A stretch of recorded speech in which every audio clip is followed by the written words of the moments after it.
This and all episodes of the podcast have been brought to you by our generous patrons over at Patreon the DayZ Podcast. If you're interested in finding out more about how you can support the show each week, then please click the link in the description down below to find out more information about Patreon the DayZ Podcast. Thank you for your support. And once again, as always, folks, a big shout out to our supporters on patreon.com, the DayZ Podcast.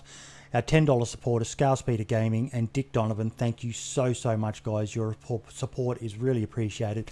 And a massive shout out to our $25 supporter, Jake Snow. I don't know why you do it, mate, but we can't thank you enough for your support for the DayZ Podcast.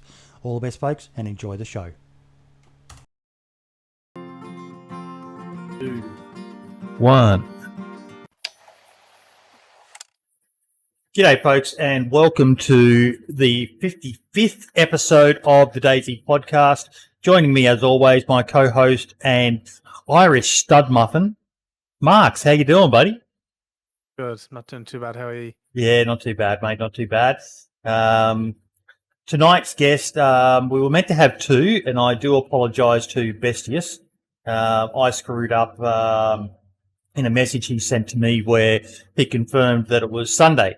And for me, it is Sunday. It's 6 o'clock in the morning for me, but I didn't pick up on it. And he even said in his message that he's in Prague. And yes, it's Saturday night for him at 2200. So, Bestius, my sincerest apologies, mate. We'll still talk about Mini DayZ. We've talked about it before, but we'll talk about it again.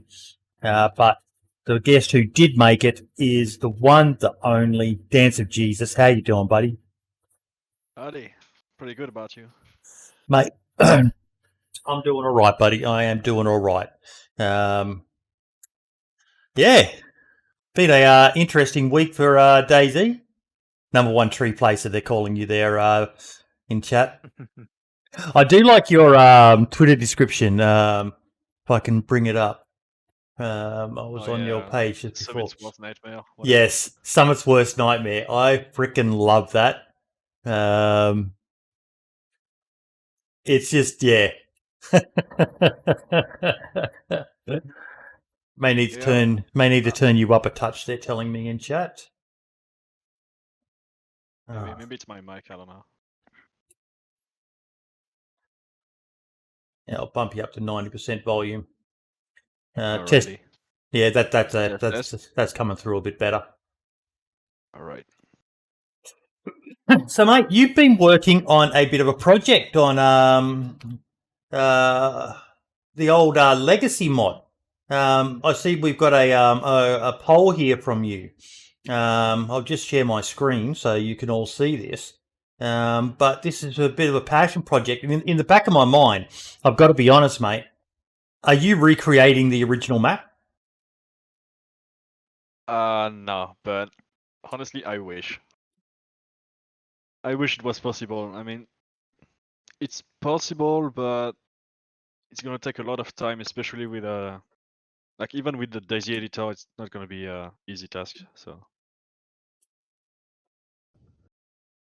You're not lying. Yeah. You're not lying to us, are you? And you're just gonna drop it on the community and.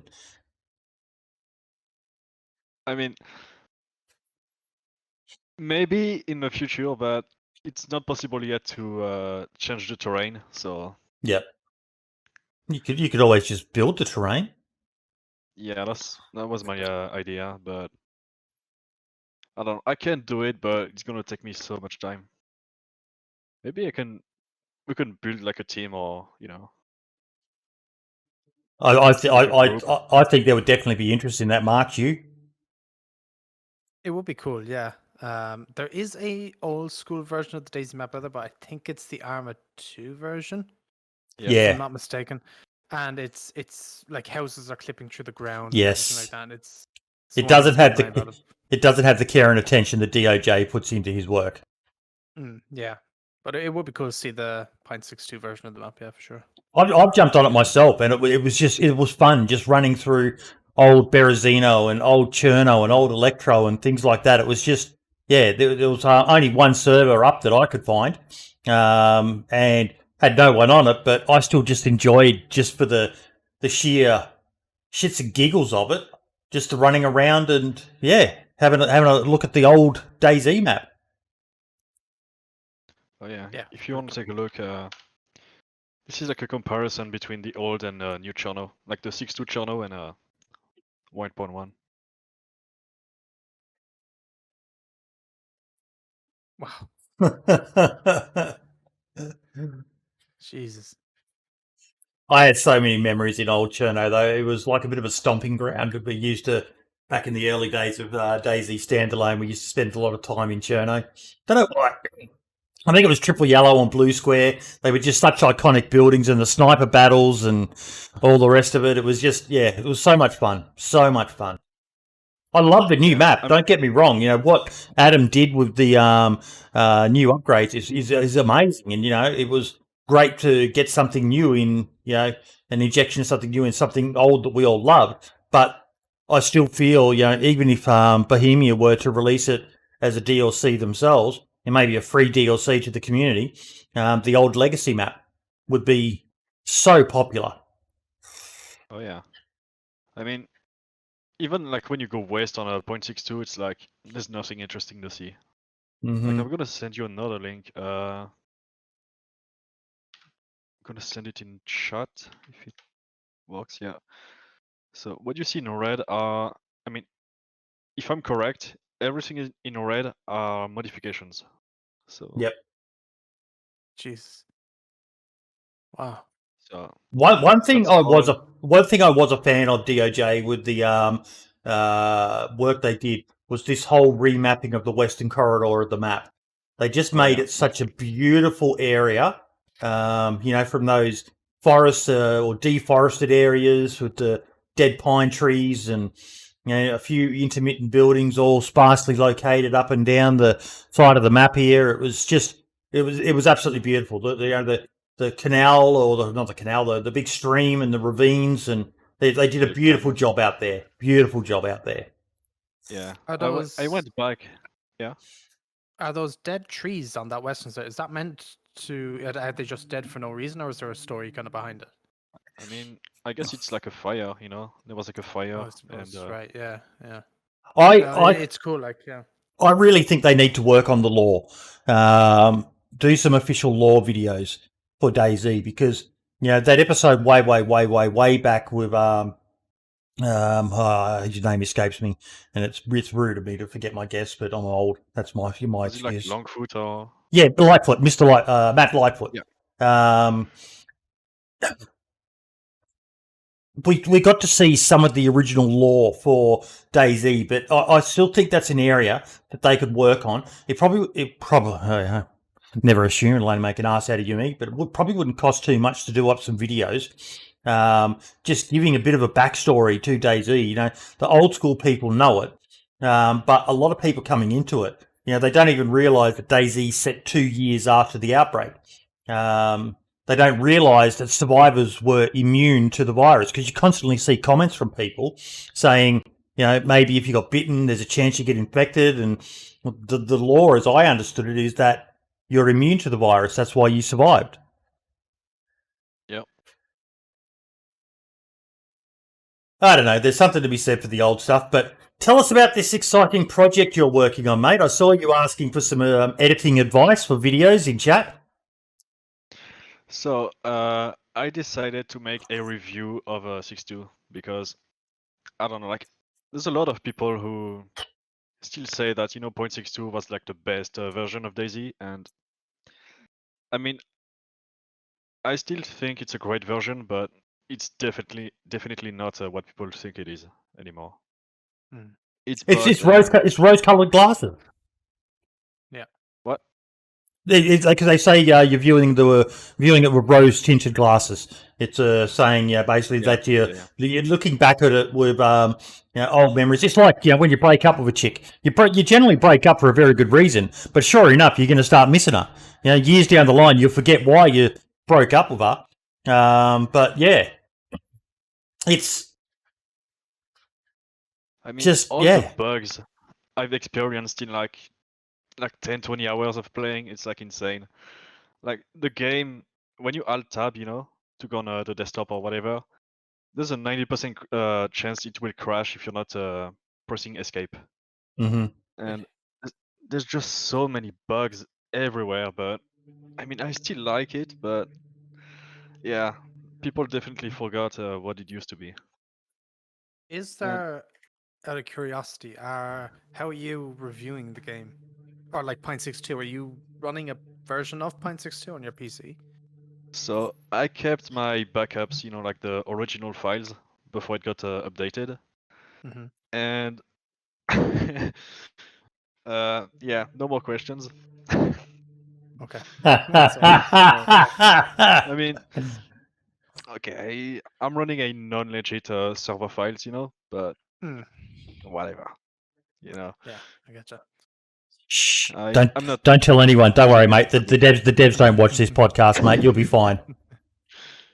Oh man, even if you go like on DayZST right now and you go in the filters and you check for the version, you can see like 0.62. Yeah, Yep. you can. Yeah, so Even Foxy saying in chat you can get it easy enough. But the poll results, did it surprise you? Didn't surprise me. No. say again. The poll results, to all the DayZ veterans out there, I have a question. What version would you rather play on? 0.62 Legacy or current versions? The only issue I had with the question is it's such a broad scope. Are you talking about the map? Are you talking about the mechanics of the game back then? Because there's a lot of things people forget. But I've even said myself, there's a certain beauty to. I watched that video of my mate Booney in a melee battle with someone, and they're doing the old circle dance, and they're both chopping at each other, and it was just there was a certain just something nice about it. As opposed to what we've got now. But what we've got now is superior, but there was still something good about the legacy engine. Oh yeah, definitely. I mean, the reason I ask is because like I just want to know what people think is best, in general, not precisely like, I just want to know if people would prefer playing on a legacy or the current versions. I That's like literally what it. Foxy just wrote in chat. I don't think anybody votes for the legacy being better, more enjoyable or fun. Yeah. Honestly, like I would agree on this one. Like when I play on 6.2, like I don't know, even being alone on the server, it's just so fun. Like Yep. there's like something to it that can't be described. I don't know. I don't know. Maybe there's a video for you, Marks. Work with DOJ and do a video on how to play 0.62 legacy. If it can be done, if there's servers that are listed. That's the problem. So yeah, I asked Samurai on his stream one day, and he said like making a video on 6.2 is not recommended, I think, but I mean, I'm gonna if I try got it. Why not? yeah, if I got the permission, yeah, I'd make one, no problem. I'd love to go back and make a video on it, but I don't want to risk getting Yeah, I mean, striked or whatever. the way I do it, like I'm not gonna explain how to do it. Like how to play on No, I 6.2 wouldn't either. again. Like, of course, I got my files, my backups, and I'm not gonna share them publicly. Yeah. And same for the server files. Like it's not something you can share like this. So Maybe I don't know. I'll send a message later on and see what I can do, but it's probably going to be a no. Yeah. But So what exactly is this project you're working on, mate? This video that you're going to be putting out and... Say again. You lagged out. Sorry. So what exactly is this video going to be about? Oh well, it's just like going back on 6.2 and seeing like the differences, like what changed or what could be changed to make the current versions better. That's pretty much what it is, to sum it up, And anything that really stands out to you? I mean, not really. I don't know. It's like it's kind of a mixed bag. Like there's a lot of stuff in 6.2 that I just want to see mixed with the current stuff. Like the movements, for example, in 6.2 they're like super clunky, and I mean you remember how it was, But in the current version, it's like way too quick, fast, and I don't like it. So most of the stuff I would like to mix them together. Yep. And that's one thing that comes back a lot in the video, but I mean, you'll see. Like, I'm almost done on it, so. Awesome. I do agree with Rag Tyson. Balota airstrip. That really broke my heart because Balota is one of my and well, kind of still is one of my favourite locations on the map. But that new airstrip is terrible. Same as the Northeast Airfield. The new airstrip there is terrible. There's no reason for people to go there. The Northeast Airfield, used to be such a hive of activity. From people up on Sniper Hill. There was only a few little buildings there.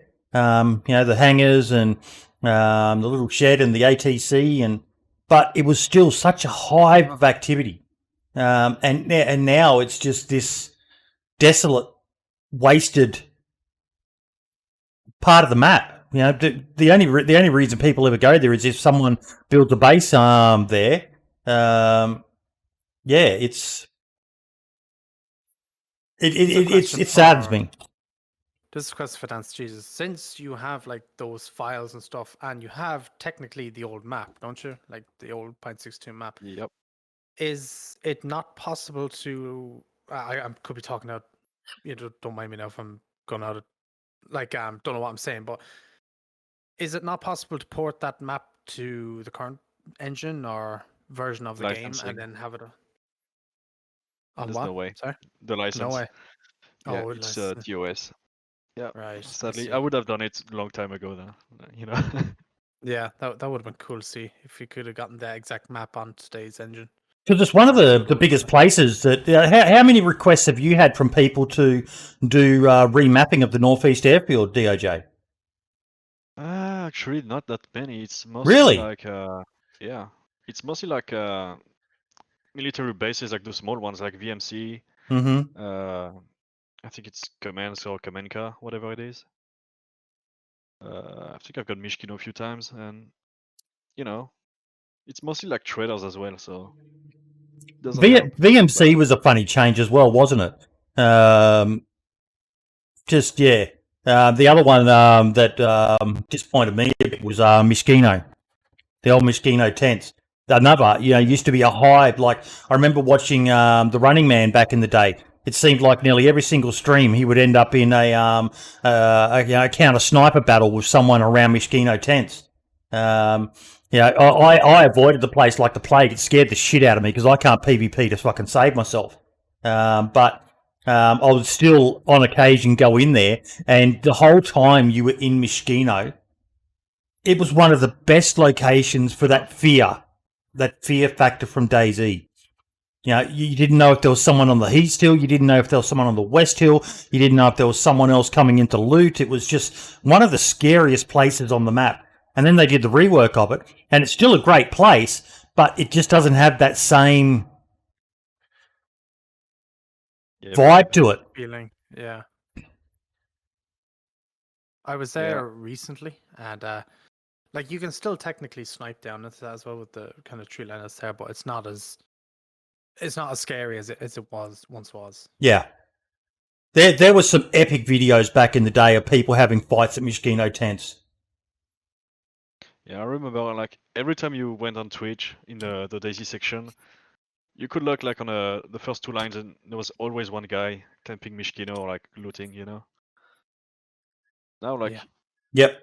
Even trying to, even in videos, you don't even see Mishkino anymore, so that's kind of sad. No, you don't. It's almost like it's a forgotten location on the map.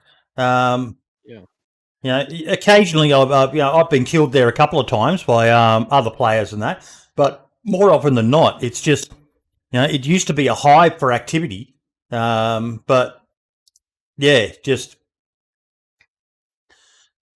Foxy has really got a bee in his bonnet about the Northwest Airfield.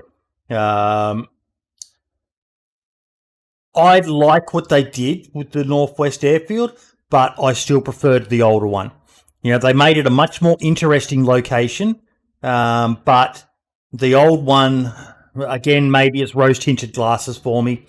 It just had so many epic battles, just the layout of it, you know, people camping the South Hill to snipe down and being able to have firefights across the airfield. And, you know, I've got a memory of my mate Vanguard. We did a little mini Survivor game style event, and he crawled on his belly all the way to the ATC, because that was how you won. You had to be in the ATC or at the end of the time frame.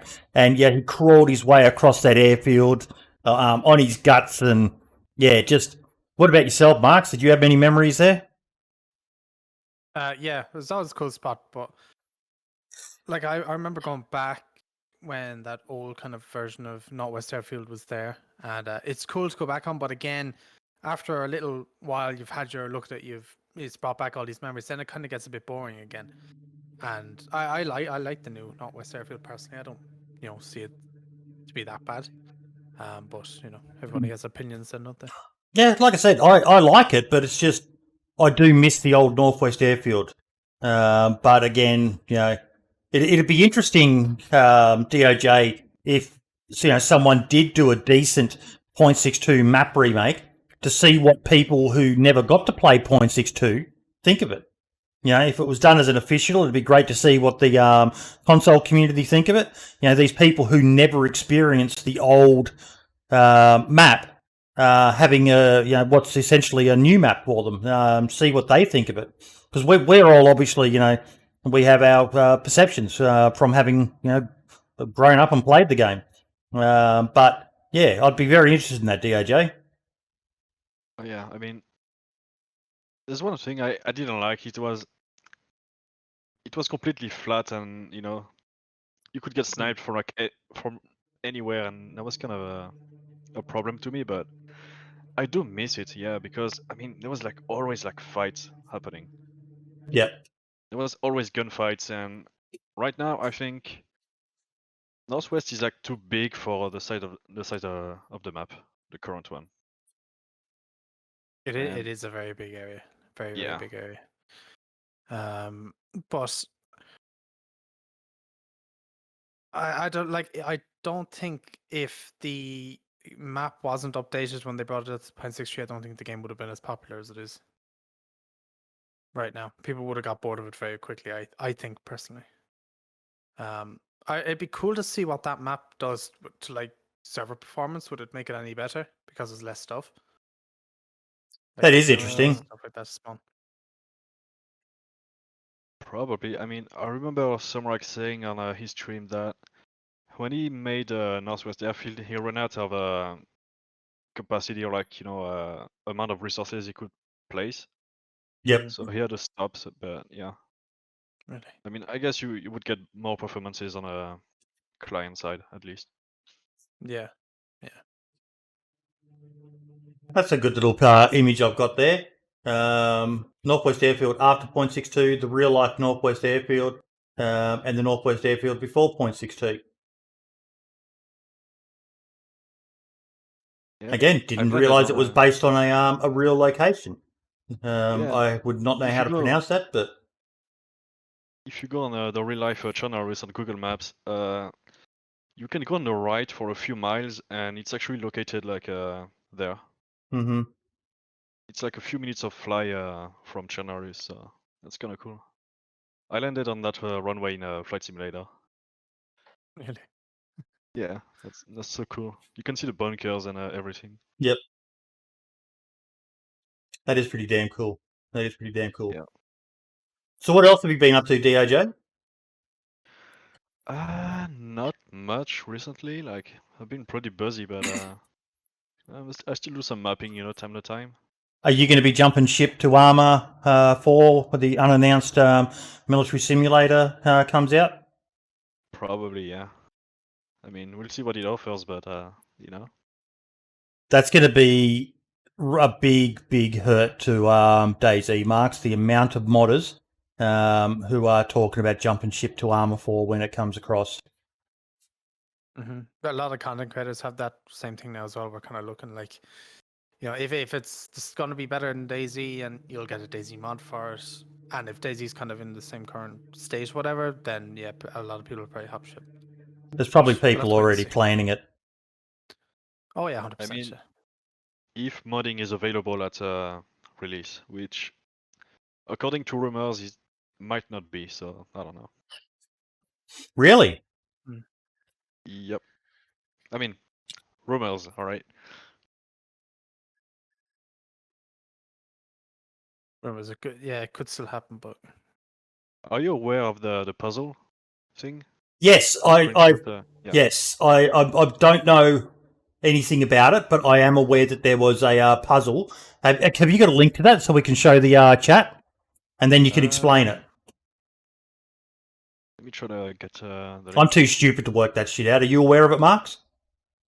I saw a post on Twitter, but that's about it.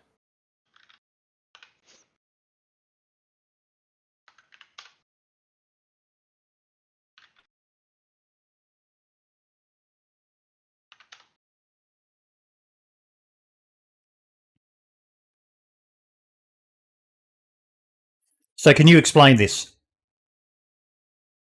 I honestly have no idea. This is apparently like a screenshot from the Bohemia website that will be showing the new Enfusion. I guess it's workbench. You know, it's like Mm-hmm. something to work. You know, to do scripts and mapping. I guess now. So Dino yeah, I'm not brought sure up a much good about it. point. It's the 20th anniversary in June for Armour. Ah, interesting. Isn't also I was thinking as well. Do you think if there is some big announcement, do you think Bohemia will be at E3? I think that's going to head this year. I think it might be online or something. Though. Now, I was watching an interview with Tomislav Pongrak from Scum, and he said he had heard that E3 went broke, that there's not going to be another E E3. I don't know about that. No, I didn't hear that. I heard that it was possibly going to head this year. There was nothing confirmed, but could be going to head. No, it looks like it's E3. I think it's like going to head. Yeah, all digital events going to head online, so like streamed on Twitch, something like Yeah. that. All right, I sent the link in the chat.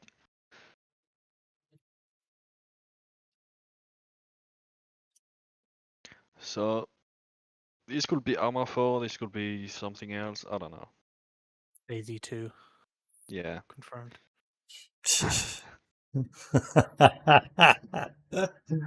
We've got to get someone from the dev team on again soon, Marks. I love stirring them with the helicopters when and the DayZ 2 and all the rest of it. Yeah, that would be kind of good. It's your But fucking game. Don't you think that car there looks like is it the Sarko 120? It does. In DayZ. It does look It a lot is, like it. Yeah. Even the and then whale up behind. if you go to the other picture that he linked as well, it looks like a V3S in the background, sort of as well. Or an M3S as it's called now, but a lot of the assets are not in DayZ, and I'm pretty sure none of them. I mean, some of them are not from Arma 3 either. So. Yep. Yeah. it's going to be cool to see what it is. And it would be good to see, a lot more assets for the map instead of the same buildings recycled. You kind of get sick of seeing the same buildings over and over and over again. It would be good for you as a modder or a map maker, I reckon, DOJ, to have a larger swath of building assets to use. Yep, definitely. There's only so many times you can combine the same assets over and over again to make them look different. I mean, a lot of stuff is going to be recycled anyway. Like, some buildings in DayZ are like 10 years old, so. But there's definitely going to be a lot of new objects and assets. Yeah.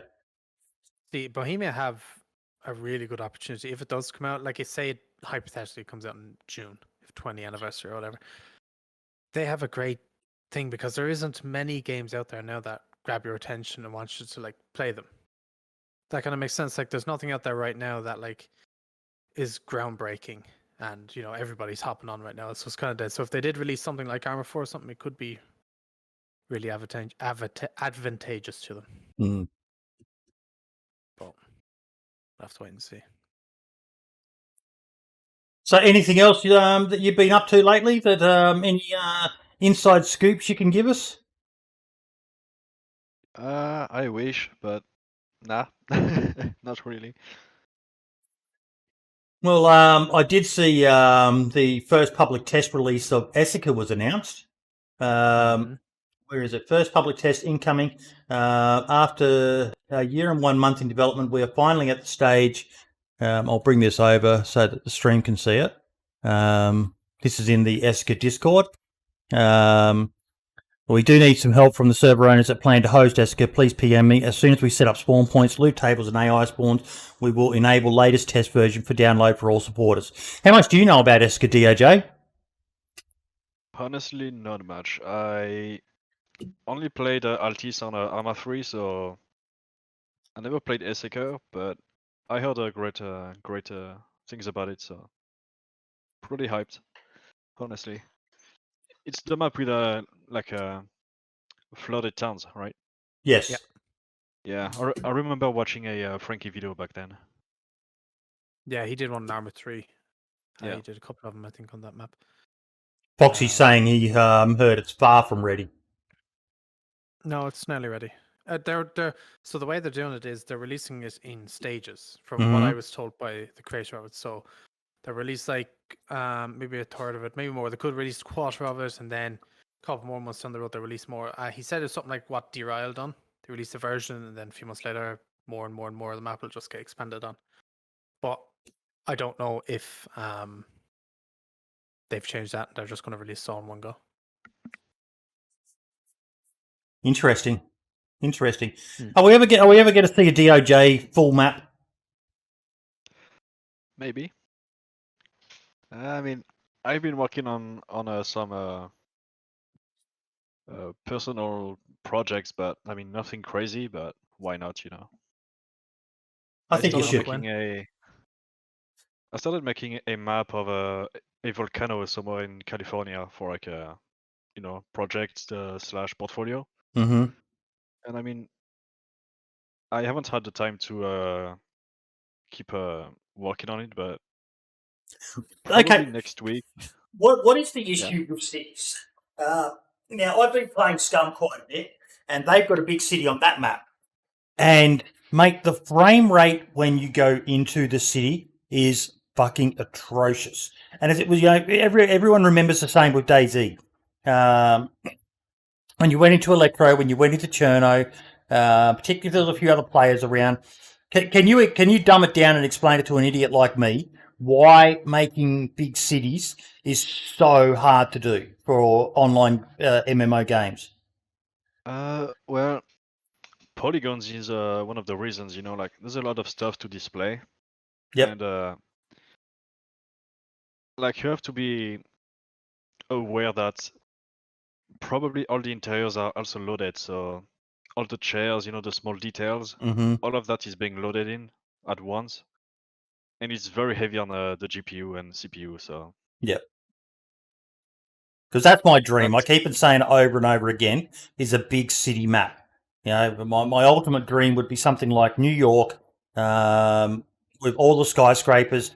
So a smaller map, not 225 square kilometers, maybe 25 square kilometers, but with so much verticality. But yeah, it just seems like it's a pipe dream. We're years away from it ever being doable. I mean, there's that game like the day before, whatever it is. We're talking about that later. Probably there's a new trailer. I haven't watched it, but I'm kind of skeptical, on this one. Like, it could be like the big one, and it could be like the big scam. So, I highly like everybody overhypes. It's not even just for that game, but any survival game that comes. You look at Dead Matter. When that came out, everybody was hyping that out. This is going to be the one. It's going to be the DayZ killer. People were saying, and then it released, and it was just, people didn't even get their access to the game. Like it was that bad. Yeah, I have no faith. I'm not even. Don't care for it. Yes, anyway. You remove the scripted events from the trailers, and it's a pretty bare bone, game. Yeah. Like you can see like it's scripted. So. Oh yeah. I don't know, man. Yep, their first trailer was heavily scripted. Their second trailer, we'll come back to that one though. Fuck it, let's just go on to it now. Septic Falcon did a video on it, which I shared on Hello, my friends. I Twitter, hope you're all doing well. Today we're going to and he basically broke down the entire gameplay trailer. I've got to say, it looks stunning. It looks beautiful. It actually looks like a snow runner from Yes. Yeah, that's what he said. He deliberately mud runner, snow runner, the vehicle handling, and he said, you'd be forgiven at this stage here for thinking you were playing that game. But Marks, you're bang on the money, mate. We've had so many fucking times people who love these MMO survival games. That is this just what do we know about the company behind this game? No idea. I barely even know anything about the game, let alone the company making it. Yeah. See, it's just I don't know what it is, but there's always these content creators out there, and I'm not going to name any names, but there's always people out there who make videos hyping up these games. Yes. And then they're the same people to make these videos shitting on the game when it fails. Yep. And it's just, I don't understand. Just don't put your money in and wait until it comes out. If it's good, then buy it. Happy days. But if not, just save your money. There's no point. There's no point. Because they're just going to keep making these games over and over again. They're going to make different versions of them. And they're going to keep making millions off them. And then they'll flop because people just live up to the hype for some reason. Question. It says that it's an open world, right? Yes. To me, it kind of looks like the sides of the road, like there's always like the small cliffs, and I kind of looks like you can't access these parts, Looks like invisible walls and stuff, doesn't it? Yeah, I don't know. Like it's probably gonna be semi-opened, maybe. Like it doesn't look like it's you can go over these walls, like these cliffs. Mm-hmm. This also looks very much like the very first map on SnowRunner in Michigan, like the gas station. It's I think they got their inspiration there. It's got a bit of a scum. It's got a bit of a Scum vibe to it as well. Having played a bit of Scum. Septic Falcon also, yes, that they're probably using the Unreal Engine, which is the same as what Scum does. So, yeah, just I don't know. I want to believe, but I've been burnt so many frickin' times now. But I'll put a link to the video in chat if you want to know more about it. Septic Falcon is one of the authorities on these sorts of games. Please, I don't care whether you go watch it now, come back, or just save the link for later, open it in a different tab. But go watch his video on it. He does a very good review on it. And like you, Marks, he talked so many times throughout the video. I lost track of how many times he said it. That we can't make any judgments because this is scripted stuff. This isn't live gameplay of just general people. This isn't someone getting their hands on it. This is all being carefully cultivated to show it in the best possible light. And you mentioned Dead Matter. I bought 2 fucking copies of the game based on the hype, and that was the last straw for me. Keys? No, eventually. But then they said you could refund it. I've refunded. I gave away my keys. I haven't even fucking opened the game. Never even launched it. Because even in that, it was like a 5x5 little box you could only go around, I think, one day or something. Mm-hmm. There was no even release date for the day before yet, as well. I just realized. Agree with Scarspeeder. It looks exciting to me. Just don't pre-order. No, Remember, no pre-orders, boys. No pre-orders. Don't fall for that again. I've still got my Fallout 76 Power Armor helmet of shame in the cupboard.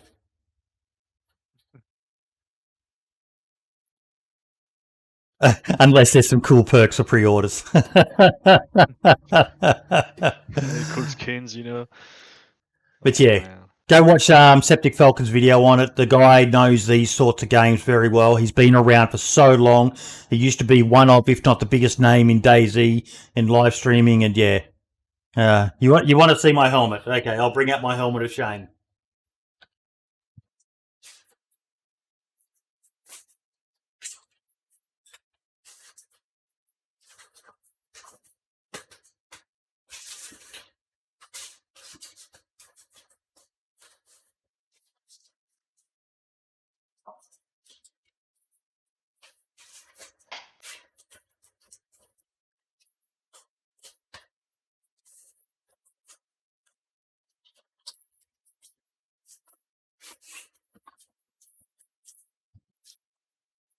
Nah, can't even get the bloody thing out. Is that jammed back into the cupboard? Well, no, you will not see me. Oh my God, Scale Speeder, you dirty, dirty man. Oh my God. Oh my God. What else did we have? Wobo. And his 1.12 stuns from shots video was a bit eye-opening. He got talked about a bit last week, but yeah, what's been the communication or the chatter in your community about the way 1.12 is with people basically being able to be stun locked with bullets now, Marks? Everyone, I've streamed the past 2 days on experimental, and everybody's been quite happy with the way it is. It's very hard to test this stuff on experimental because you just can't find anyone on an experimental service. It's just impossible. So I haven't been able to test it. So I can't really give much input because I just haven't been able to test it, unfortunately. But they did change like the values for I think pretty much everything. Mm-hmm. Yeah, the only way we're going to find out is when it goes to stable, and they really get to test it. I think that's the only way we're going to see if it's actually any good. Which should be this week, I think. Yeah, next week at least. Yeah. We saw Toprex not a fan of a DOJ. What did he say? I'm afraid of the stuns in 1.12. Pretty much every caliber will stun you after hitting the head and the chest with vest, not reducing it. So if you get shot with auto 556, 762, 545, you basically become a samba dancer with no chance to defend yourself. I hope it's a joke. Leave the stuns to sniper calibers and maybe shotguns. Yeah, I don't like the stunner thing. Stunner thing either. The way it's done is kind of clunky in my opinion. I haven't tested. Is it the same stun that when you get punched? Yeah, it is, mate. Yeah. You literally see if we can go back to it.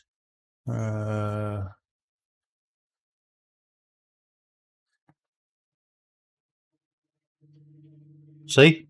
Oh wow. Yeah. Because it stops you. It stops you from running, right? I think. Yeah, it puts you into a stumble. Yeah, that's. I wish you could just keep running, and just can't shoot or. But these stun things is what kind of makes the game clunky / arcadish in my opinion. I don't know. I didn't realize it was that and with zombies being so you just seen the Wobo clip there now. If you're getting chased by zombies and you get shot, yeah, you're dead. You're just gonna get killed by the zombies. Especially if the zombies are now stronger too, aren't they? Oh, they'll mess you up. And I saw from the last patch note, it only does it on 308 and 762 by 54 now, which means the FAL is going to be the most OP gun in the game. Yeah, the FAL will be insane.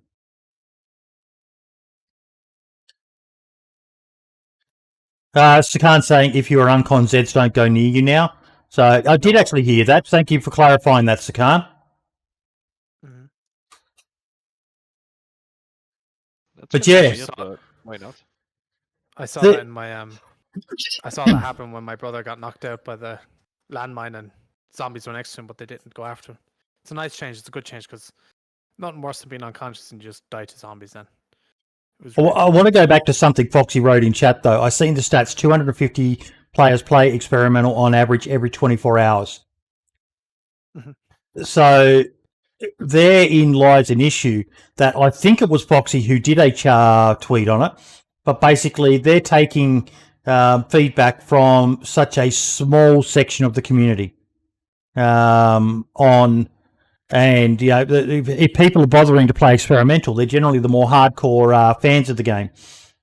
So what they're getting is probably not the casuals who make up the largest proportion of the playing community's opinion on things.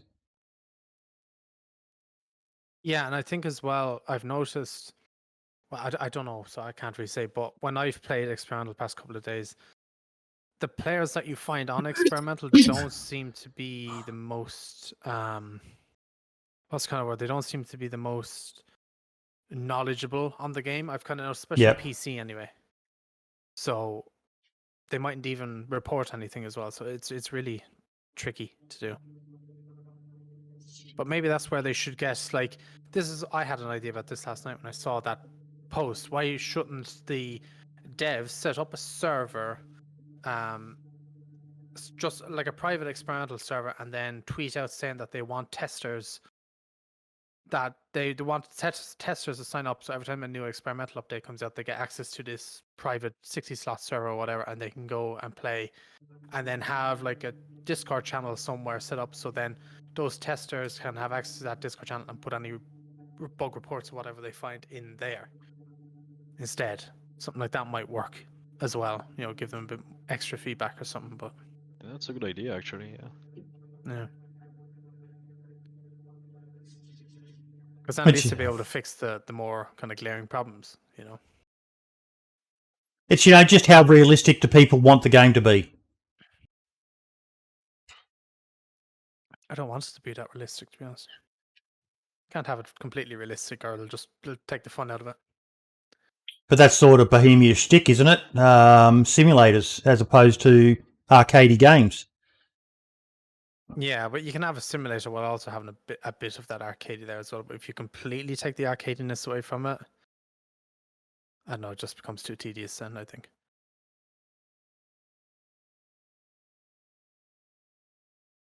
Yeah, a lot of interesting feedback there. What was that? Sorry? Sorry, go back up to that Running Man's tweet there. He was on that reply there. That's one other thing as well. A lot of people don't play the experimental, but then talk about it just from seeing, like, I know he said he saw Wobo's video, but you have to try it. Don't complain about it if you haven't tried it. You have to go on and try it, because you won't know. It could be different for you. You could have different experiences. There's different situations. They need to try it, but he's not going to hop on and try experimental, so it's a bit, I don't know, he shouldn't be complaining about it if he hasn't tried it.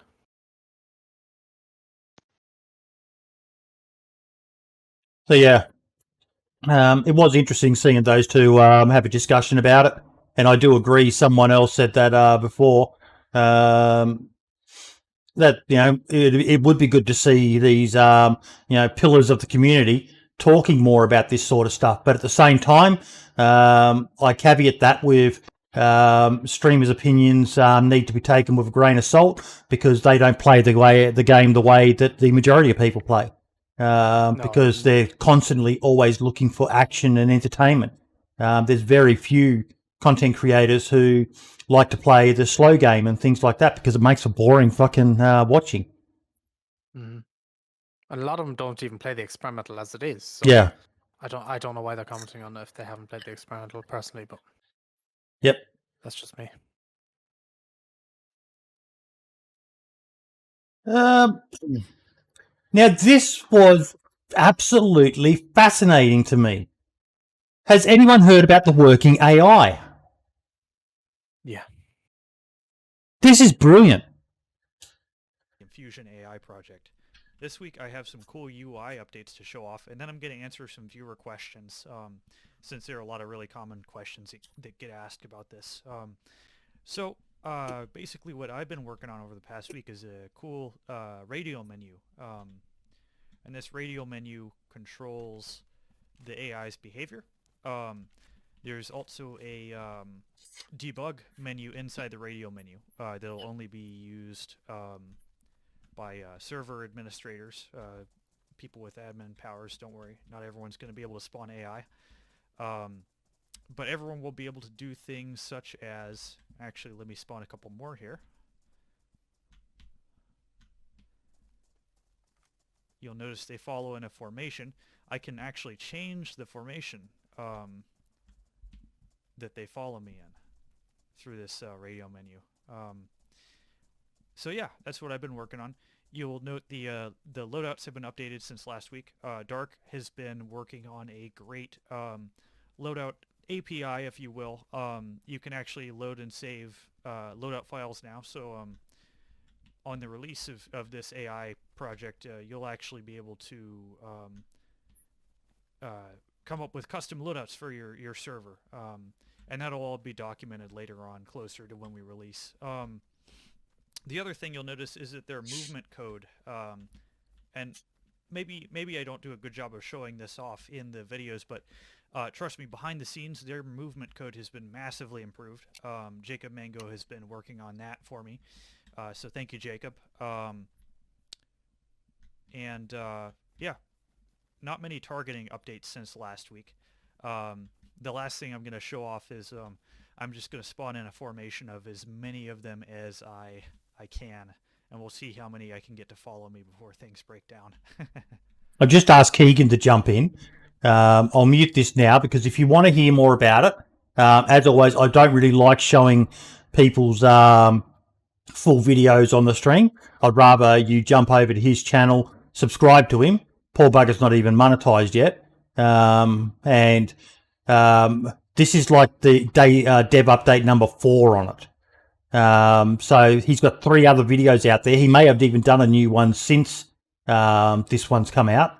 I think there's a couple more out there, yeah. Yeah. So go and check his channel out. I've shared the link in chat to it. But yeah, Keegan, are you in here now, mate? Yes, you are. Yeah. So talk to us, mate. What do you know about this? So I only know a little bit. From what I understand is from what I said in chat, their goal is to make it really FSM based, which is the style of AI development that Arma 3 uses, and it's kind of the way that AI is most easily developed.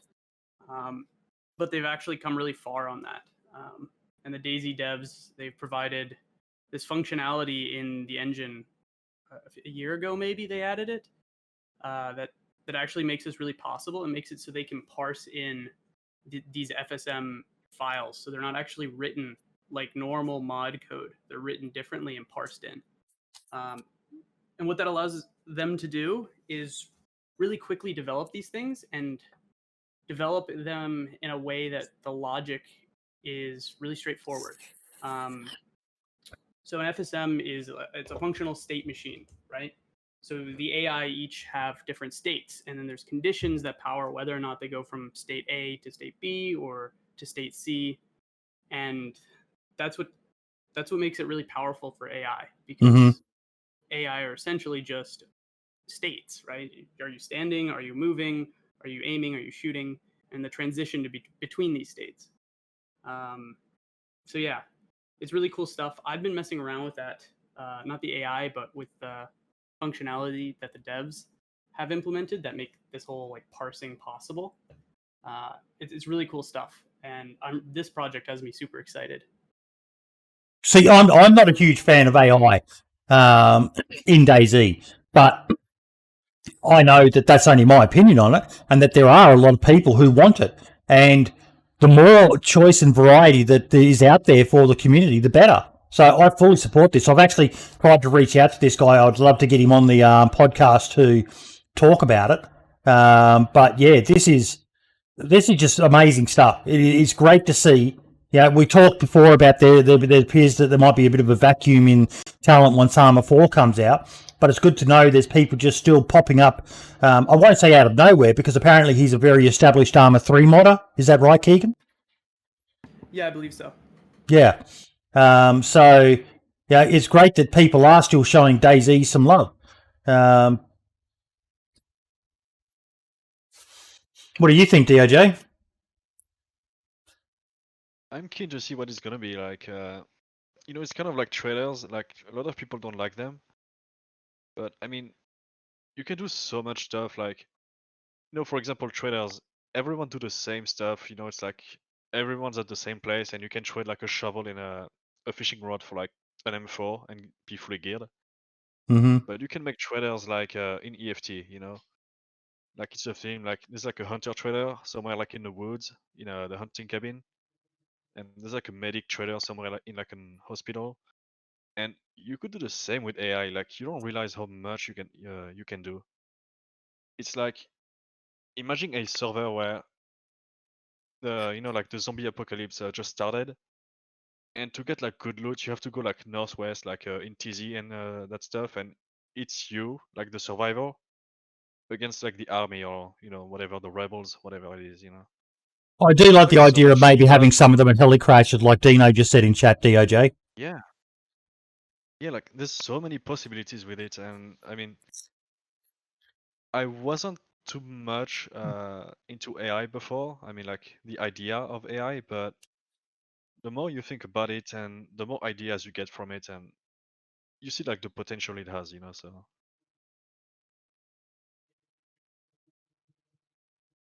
I just think it's brilliant. I think it's absolutely brilliant. yeah. So yeah, go over there and sub to his channel right now, folks. I want to see it hit 880. Come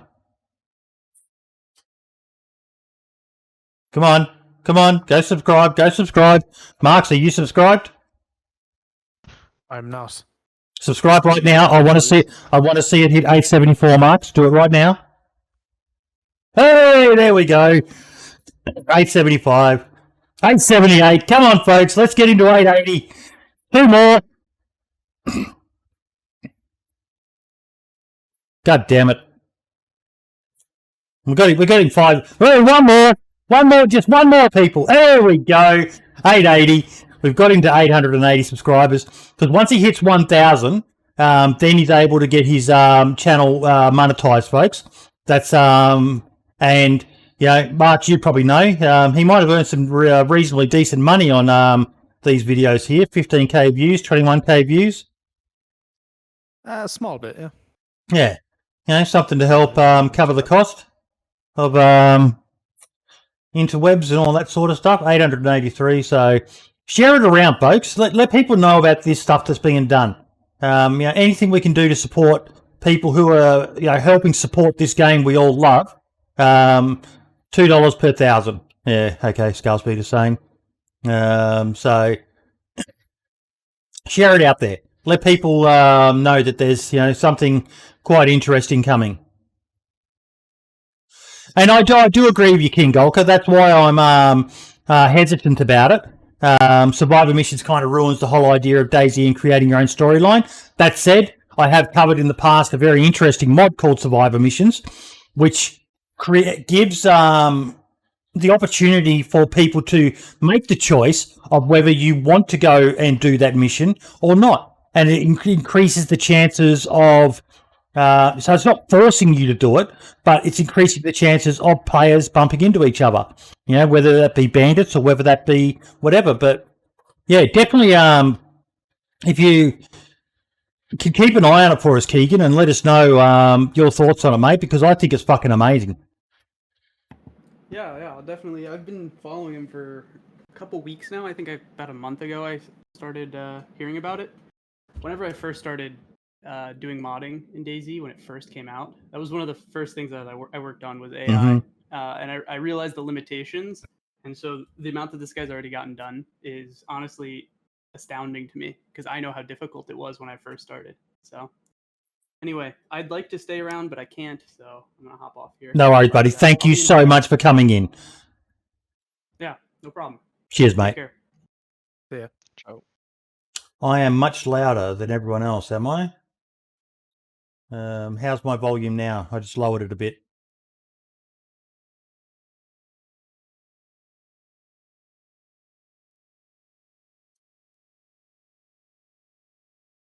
Volume is good now? No worries. I've been having some mic issues this week, folks, and yeah, I'm looking at doing a what they call it when you reboot your computer. Reinstall. Yeah, doing a reinstall because it's just not performing where it should be. Boydie is louder than everyone else. Yeah, that's Boydie. Go fuck yourself, Spud. I've got to set something up on my Stream Deck for bloody cheeky fuckers. And welcome, Spud. Okay, what else have we got on the agenda? I'm excited for that. That looks really good.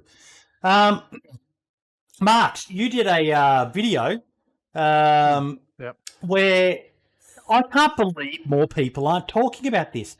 But landmines no longer outright kill you. No. You didn't even talk about it in your video.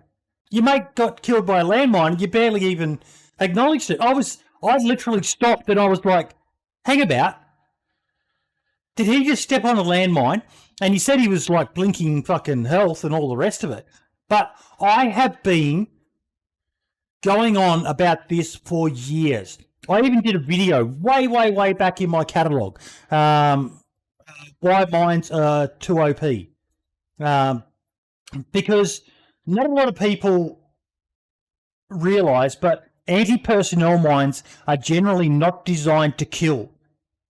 Now, I understand that we're in the apocalypse, so access to advanced medical treatment wouldn't be possible, but at the same time, and this comes back to your argument, so maybe I'm being proved to be a hypocrite here, Marks, but for gameplay purposes, something that you've literally just got to see lying on the ground, look at it, and go right-click arm mine or whatever it is.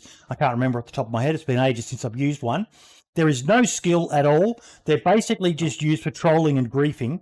So someone being killed by that, I think it is a great decision by DayZ, and I applaud them for stopping the insta-deaths from landmines. I think it's one of the best things they've done. I agree with you. It was I saw it in the patch notes, but I didn't really believe it because sometimes you run over a landmine and it won't even activate. Like, it won't go off, and then sometimes it will. Like my brother said in that video, he ran over it once. It didn't do anything. When he was coming back out and ran over it again, it blew up. And he broke his leg, and I think he was blinking health, or he's red health. 15 to 20 minutes later, he was perfectly fine again. He was able to run and everything. So it's a lot better than, because there's so many times I've randomly stepped on a landmine that I didn't see and just instantly dead. And there's nothing more demotivating than that. So it's kind of nice that they've changed it up. See, DOJ, one issue I do have is that one of the biggest issues with DayZ, and I know that a lot of people don't care about bases, but there are a lot of people who do like bases, is that there are very few ways to defend your base when you're not around. And landmines were one of the few things, but you had to be careful when you set them because you can activate your own landmines. So I am aware that is an issue, but overall, you rarely see people using landmines properly, hanging around and actually, watching the landmine. Most people just usually set them like bear traps in a position that's going to troll someone that they will never even be there to see it happen to.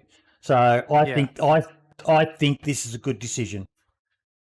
There's no real proper use for landmines. DOJ? I mean, you gotta be clever to use landmines. You can definitely use them at your advantage.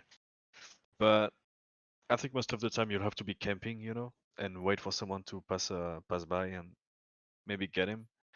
But yeah, it's kind of cool that it doesn't kill you anymore. I mean, you still have to be full health, from what I know, right? Yep. Yeah, so there's still a decent chance that it will kill you, but I like it this way now. Same. I might actually try to use them now. And I think that's something, if anyone's looking for an idea for a mod, base defenses, I say it time and time again, ways for people to defend their bases when they're not online.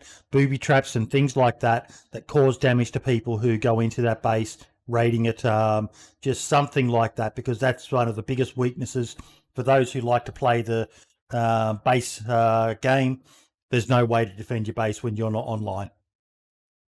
So yeah. Somebody said in the comments to my video on that, they said turrets would be a cool thing. It'd be cool if you could take like an M4, like an M4 that you had spare, put a 60-round mag in it, and somehow set it up, some way that when somebody like walks over a tripwire or something, it activates it and it puts those 60 rounds down range or whatever. Dino's saying AI guards, but I just wonder how much impact AI would have on a server. Anyone got any idea? If you had 100 bloody AI guards all around the server, I can imagine that would really impact it. Yeah, it does. Yeah, I don't know what it's like on performances wise, you know. It has to be heavy, I guess. But while we're on the topic of you, Mark, you also did your podcast highlight video. What was last week's, mate? It was base rating. Base rating and base building in DayZ in general. And actually, let me check the comments on it because I haven't really checked them since. Give me 1 second. And the top comment, to fix bases, they need to add 2 things: a way to defend bases while offline, a better meaning for bases. They shouldn't just be loot stashes. There should be items that you can only put in bases. Example, Minecraft has crafting tables, Rust has smelting. DayZ base building needs to be overhauled. And couldn't agree more. Yeah, I agree, yeah.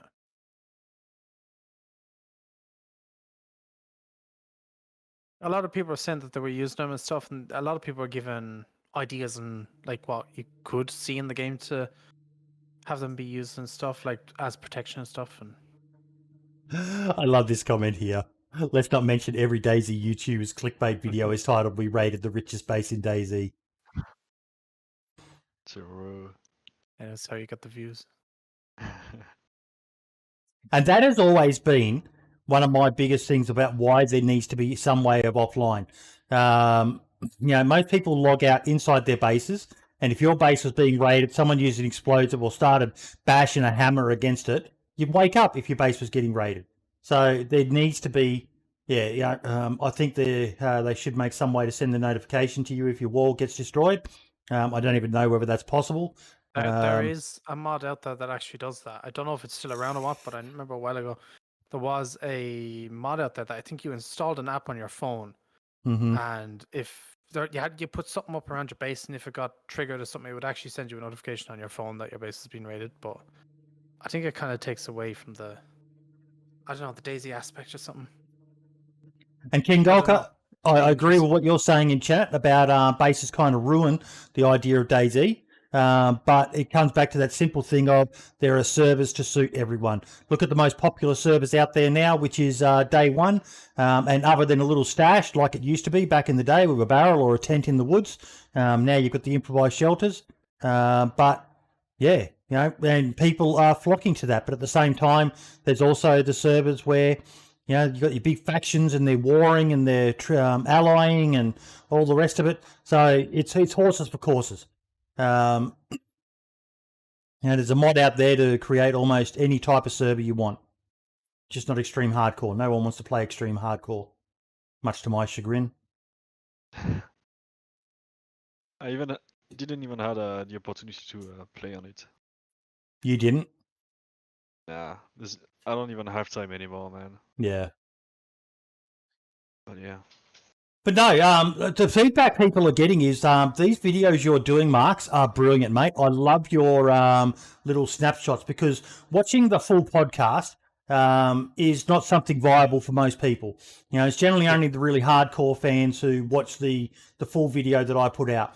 But the snapshots, even if you were to do multiple of them, mate, release them throughout the week, I think they're fucking brilliant, mate, and keep doing them. Keep doing them. They're very popular.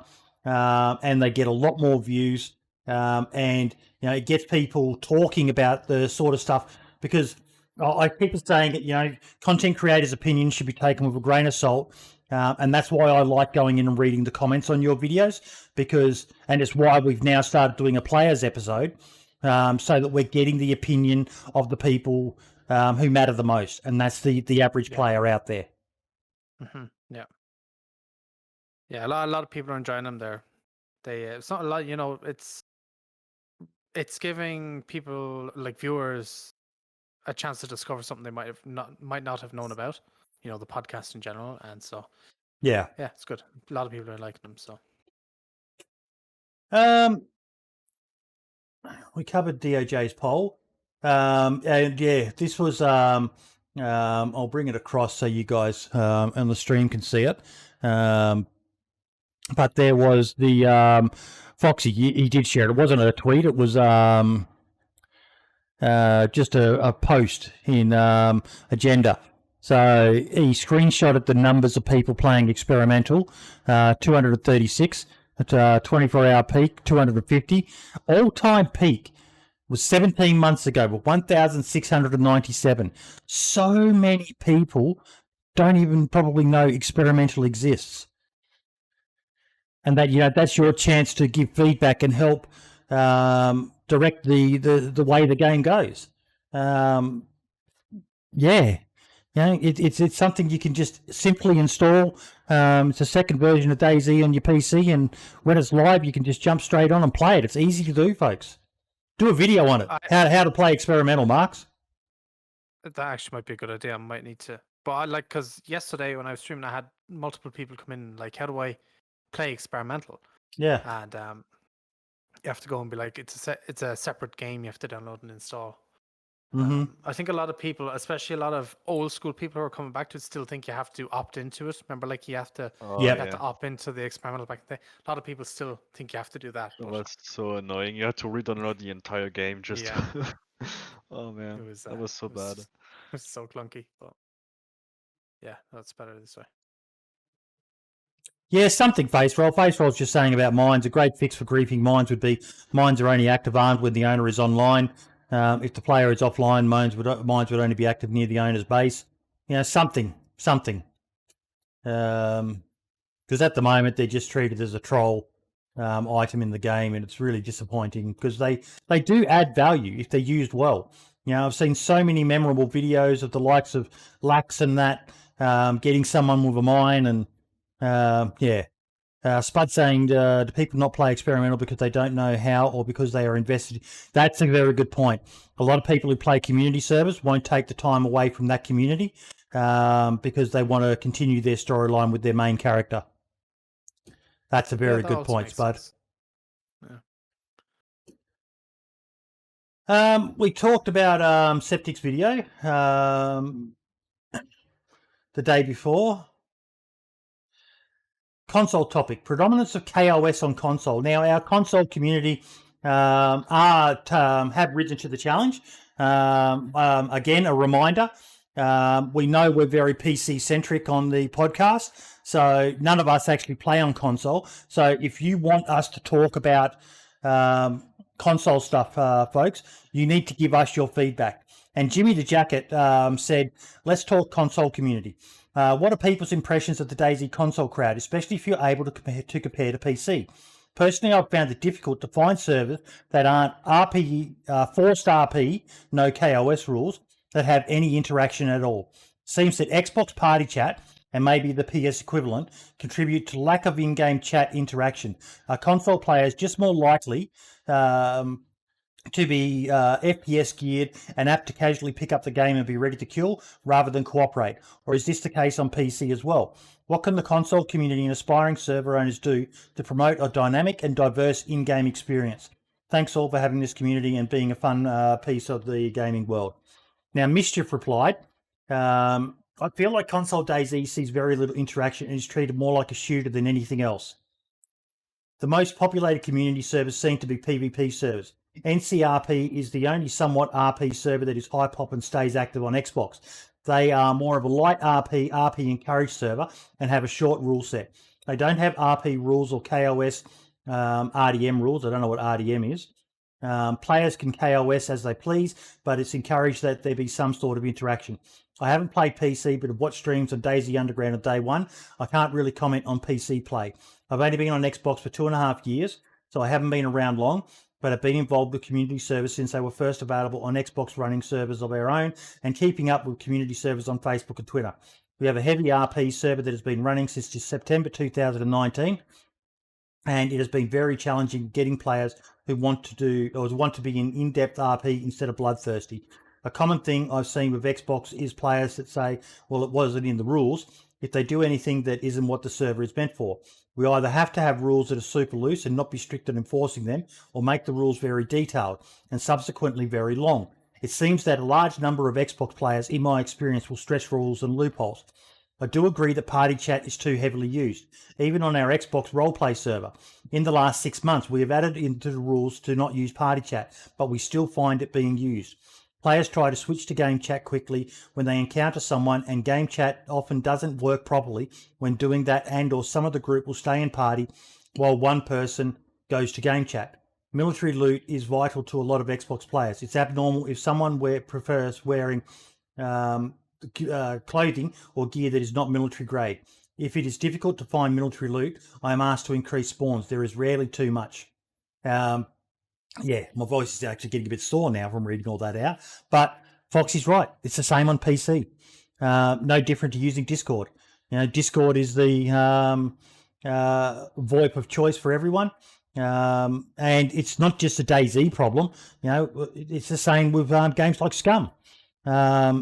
So many people, there's not a lot of people out there who have the hours to invest in taking their time and being slow and methodical and all the rest of it. It's easier to, and it's gratifying to just shoot every motherfucker that goes marks. Yeah, 100%. 100%. Like I'll go back to the console version as well. This will be preferable, but I think for console especially, it's a younger audience. Most of it, not all of it is younger, but I think a lot of younger audiences have a console, and they might be more entitled to play Call of Duty and stuff like that, and they come from that and go to DayZ, and they're like, well, it's just the same game, so let me go and kill everyone. And technically, there's no rules. You can do what you want in the game. You don't have to talk to people. But yeah, and you can't stop people from using Discord. Like, if you're giving out about that, just go and play a different game. Just leave people do what they want. Yeah. I think there was a mod being developed by Brimstone. When you joined a server, like a DayZ server, like it was forcing you to join a channel on a Discord, so you can't talk to other people on a Discord. And horses, of course. I think that'd be great for a server like the Village when it was around. We're trying to encourage it on the server I'm helping Rhino with, the Ultimate Survivor for Scum. We're trying to encourage people to use in-game VoIP. I know that not a lot of people like that, but go play on a server that doesn't force you to. I think that's a great mod for the servers that need it. Like, you can still use Discord and talk in game at the same time. I've done it. I always do it. That's what I always do. But here's the scenario for you. You're on a server that says you have to use VoIP, but you're using Discord. And I actually had this happen to me with Deadly Slob and Ace's Fury on the Village. Now, they were using Discord at the time. I wasn't. I was by myself, but I wasn't actually talking. And I actually ran right up on them. They were in a house sorting loot or something like that. And I actually, there was a video of it or a clip of it or something like that. And they actually talked about, do we go out and hold this guy up and all the rest of it. And that stuff I should have been able to hear in game. But I heard none of it. So I wasn't able to take action and avoid it. The next thing I knew, two guys come running out and held me up and robbed me. And it was a fun interaction. But this was an RP server. This was on the Village, which had a strict no third-party VoIP rule. Is the Village an RP server, or is it just a standard? Just a standard server. Interaction encouraged, but KOS and everything allowed. But yeah, well, and that's why when you're talking about from the realism point of view, people using VoIP kind of ruins the game in a sense. Because you think about it, if you were IRL and you were creeping around a house and there was three guys inside and they were all talking to each other, you'd hear them. But because they're using VoIP, you don't hear them. Yeah, but you'd hear them walking around or something. You just about the house. I just don't see how you could moderate something like that. You can't. Personally, anyway, Unless you install a mod like DOJ was talking about. What's the mod called, mate? I have no idea. It was made by Brimstone. It's like, a French modder. Yep. And he was making that mod for a RP server he was making, but he abandoned it, so I don't know. Maybe it's still in development, so I don't know. I love using in-game radios. The guys I play with in the Scum server, we don't have in-game radios yet in Scum.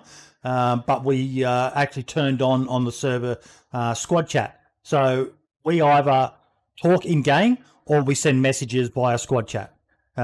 Is the only way. And once they bring radios in, we'll be turning off squad chat. So it'll all have to be done by radios. For me, I play differently to you, Marks. I'm an immersion focused person. I love the idea of overhearing a conversation of 3 guys and being able to get a feel for the way they're talking. Are they bandits? Are they friendly? Do I take a chance and introduce myself? I personally love that sort of stuff. Yeah, like if I'm playing, like the only time I'll shoot on sight is if you aim at me or if we're in a military area. I'm going to kill you if we're in a military. But otherwise, not. I try and talk to people as much as possible if I'm out of those areas because I don't see the point in shooting in KOSing in situations like that. So I try to do it, but in certain situations, I'm not going to. Yeah, I'm just going to KOS. And I mean, I think the reason why so many people don't use in-game VoIP is like it's just the nature of the game. Like you log in with your friends and you want to meet up each other. Imagine if you were not using VoIP, how long it was going to take. Yeah. Because when you go on a GTA RP server, of course you're not allowed to use Discord. Like some people still do, but but 99% of the people don't use Discord. And I don't. It's just DayZ. It's like you cannot not use Discord. I think. Yeah, exactly. And people get used to it, and And if it's on an RP server, that's totally different ball game. That honestly, I don't know much about RP wise. So. Yeah. Yeah. Jesus, you are God. You said my words. Like Easy As says, it cannot be enforced, but if players want it, they can do it. So if you're on one of those servers that encourages VoIP, don't be a dick. Don't be a dick. You're smurfing. You're seal clubbing. You're giving yourself an advantage over other people who are playing by the rules. And I think that's a great mod, and would love to find out more about it and let certain servers know that want to install something like that. Just camp on a rooftop and kill noobs like a big man. Fuck yeah, King Gulka. I don't think I've ever done that. I know I have killed a couple of freshies in the years, but I've tried to be a bad guy, but I just can't do it. I just can't do it. I love being that big dopey fucking idiot who's usually a whale full of loot, just waiting for someone to run up and mug me. Easy Ad's got a good point there. If you are chilling with your friends on Discord, you are less likely to interact with randomers outside your clique. Yep. Try it, folks. Try playing without using Discord. It's so much fun. I have to say I have so much fun communicating in game with people because it adds the constraints of it adds the fog of war comes into it because you're not all hearing each other perfectly clear. It's so immersive, and it will, once you get used to it, if anything, it'll make you start working better as a team. Because you'll start to get better. Depends what type of server you're playing on as well. Like if it's just a pure PvP server, that's impossible to do. Yeah. But yeah, it does depend on the server. If it's interaction focused, yeah, it'll work. RP, yes, it'll work as well. And completely agree with what Spud just said. Not everyone plays for the same reason. Not everyone wants to be completely immersed. Some people want to hang out with their mates and talk shit while having fun, and it's not the same using VoIP. Yeah. Yeah, exactly. Yep. Totally agree. Totally agree. But give it a try once. Okay. Give it a try once, folks. You won't regret it. It's so much fun. So much fun. Yeah, I guess the best way to the best place to try it is on an RP server like DayZ Underground or whatever. Yeah. Yep. Shout out to DayZ Underground, one of my favourite all-time communities. Guys, we have flown through the agenda. I want to talk about something. Now, we did, thanks to my screw-up, and I apologise once again to Bestius, but I want to, again, shine the light on an amazing little game when you just can't get enough DayZ in your life. You need to be checking out DayZ. I'll- This is a game you can take. You can play it on the fucking toilet. You can play it when you're on the bus going to work or something like that. Let me just go back to the screen. DayZ 2 is saying. You're lagging like crazy, buddy. Your voice is lagging. I think it's because you're sharing your screen. Yeah. Let me just turn the quality of the stream down.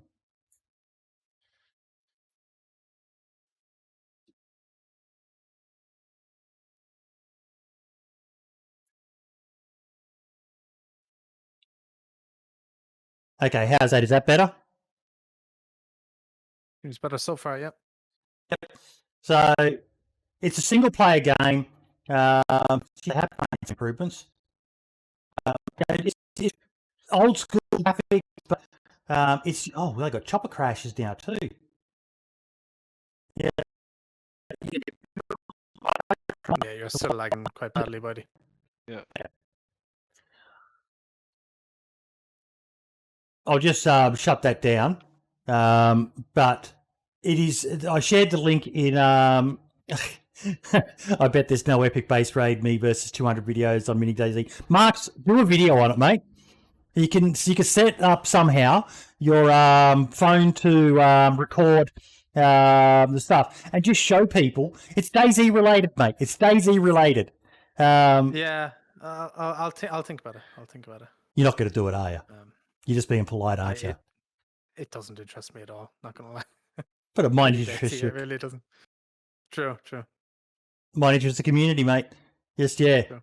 But it's someone needs to do a video on it to show people that there's this cool little game, and it's been around for ages.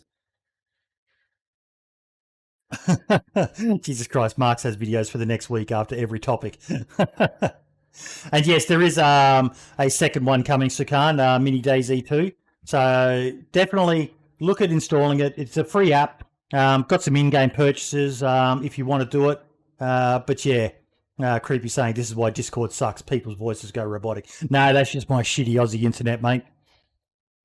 But yeah, please go check it out. And I apologise once again to Bestius.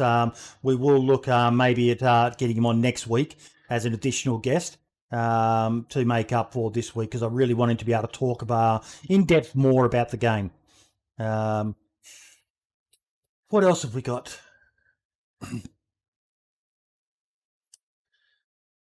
Cappy. This is a channel that got recommended to me. So this is our content creator mini spotlight. Hang about. I need to click on the video first. Yep, I'm muted.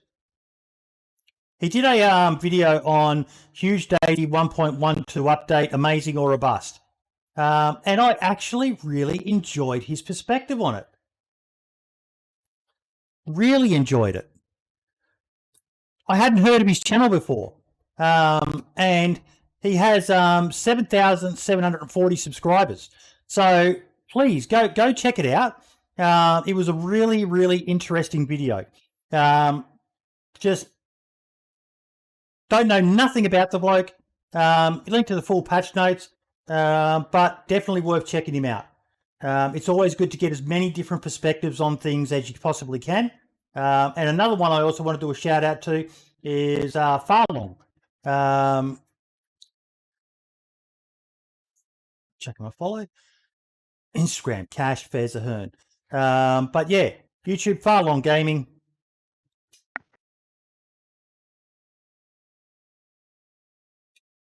Small channel. Just starting off, but yeah, you got to start somewhere, don't you, Marks? Oh yeah, sure. Certainly do.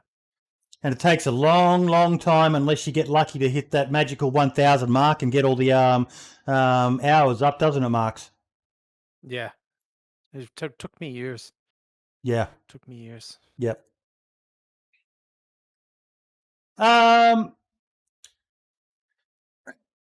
we've got the DayZ Twitter Watch. They released their community spotlight. I do enjoy the community spotlights. I'm glad they brought them back. What do you guys think? Oh yeah, I like it, man. Like, I'm gonna try to go for the screenshot of the month. I don't think you will, mate, because of your involvement in the parody account. You're probably public enemy number one. I mean, we're actually gonna post like a fake calendar next month. That's gonna be fun. Farlon's in chat there. How you doing, buddy?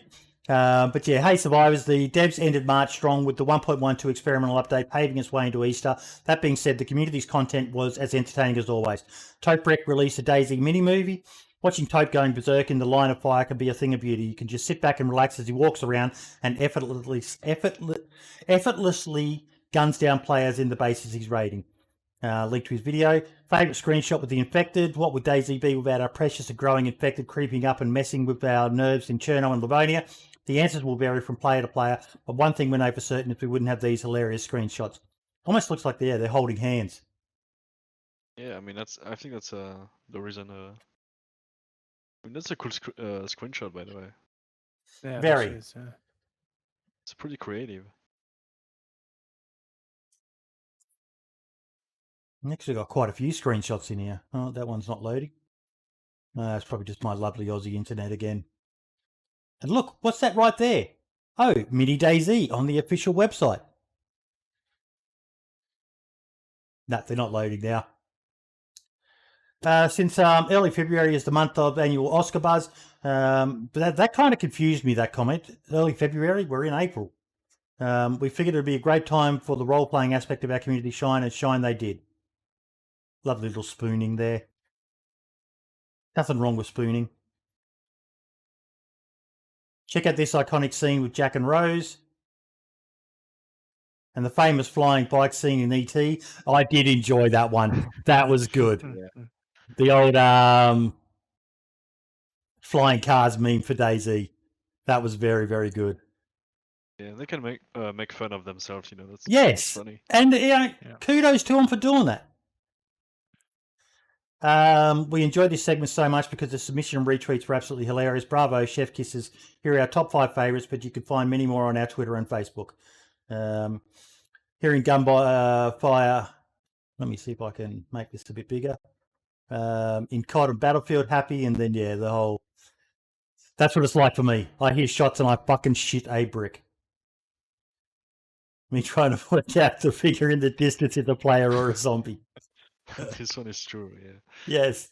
DayZ got me thinking about this. One day it started raining and it didn't stop for 4 months. Good old Livonia. Me walking back to Berezino again, but this time looks a bit like the dude Thor. When you're a new spawn and you got nothing to lose. Oh, that one's a bit hard to... Oh, crash tackle on the right cop. Yeah, that's awesome. That's awesome. Screenshot of the month. Fireplaces are the cornerstones of that ultimate DayZ experience, feeling at ease in nature as the fire crackles, while never knowing who's going to pop out and smack you unconscious with a bean can. We think this picture encapsulates that feeling. Don't forget to check Wellerton's Twitter for more. It's such a beautiful game, DayZ, isn't it? These shelters are one of the best things they introduced into the game, folks. Mm-hmm. Yeah. I don't think I've ever made the tarp one, or even the leather one. I think I made the leather one actually just to try it, but there's no point in building the other ones. They need to add that you can create the tarp one and then camouflage it with bracken, because these things are ninja stealth fucking on maps like the Moleskin and Livonia, where you are running through heavily forested areas. You can literally bump into these things and not see them if you're not paying attention. You're just running going, why am I stuck? And then you scroll down and it pops up, shelter.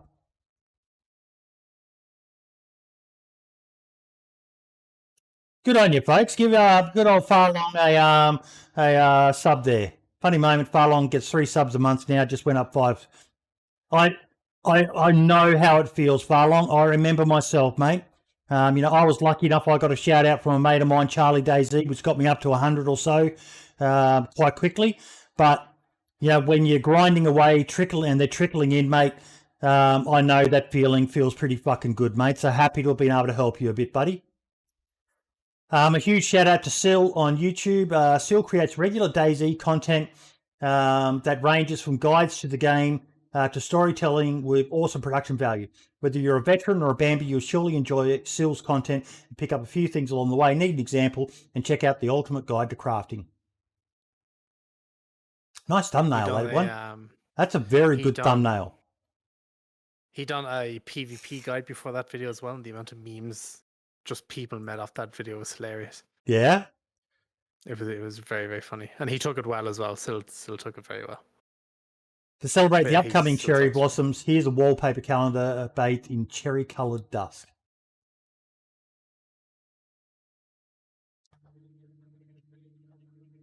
And we've updated our frequently asked questions to reflect updates as well as the current situation. You'll find answers to most of your questions available there. If you're a Spanish speaker and a Bambi just starting out in DayZ, this Steam community guide from X1 Sold 13RIX or 1X might help with any questions you have. That's it for March. We're already looking at Let's check out the FAQ. What do they have? You're very section dedicated to parody account. This is disappointing. Good old Batty. She was awesome, Batty.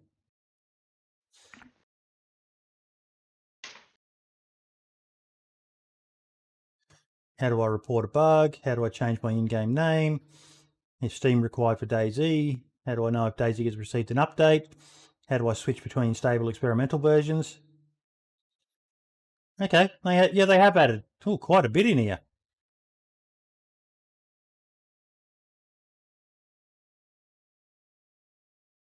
So yeah. Guys, thank you all so much. I'm pretty sure we have come to the end of it. Yes, now it's down for your highlights. DOJ, what's been your highlight in the last week or so, mate?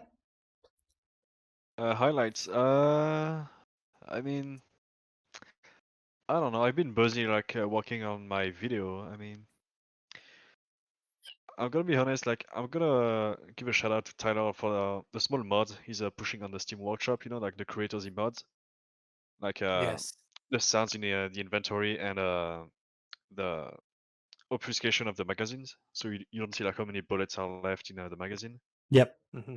It's small details, but I love these kind of yes, things, And little things that just make the game more immersive.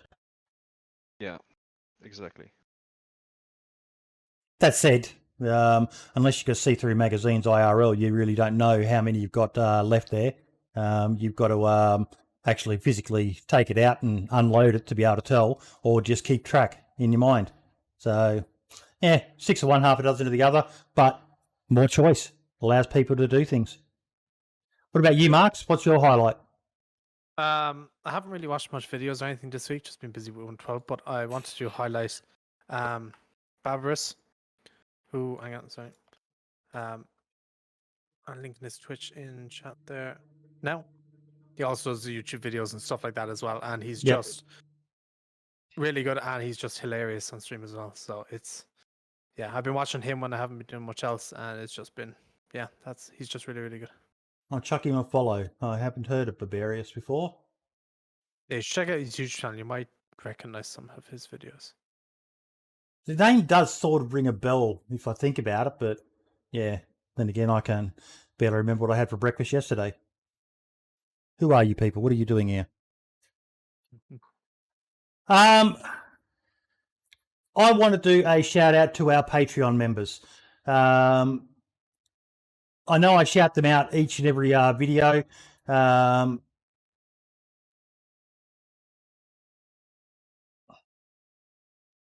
Let me just go into...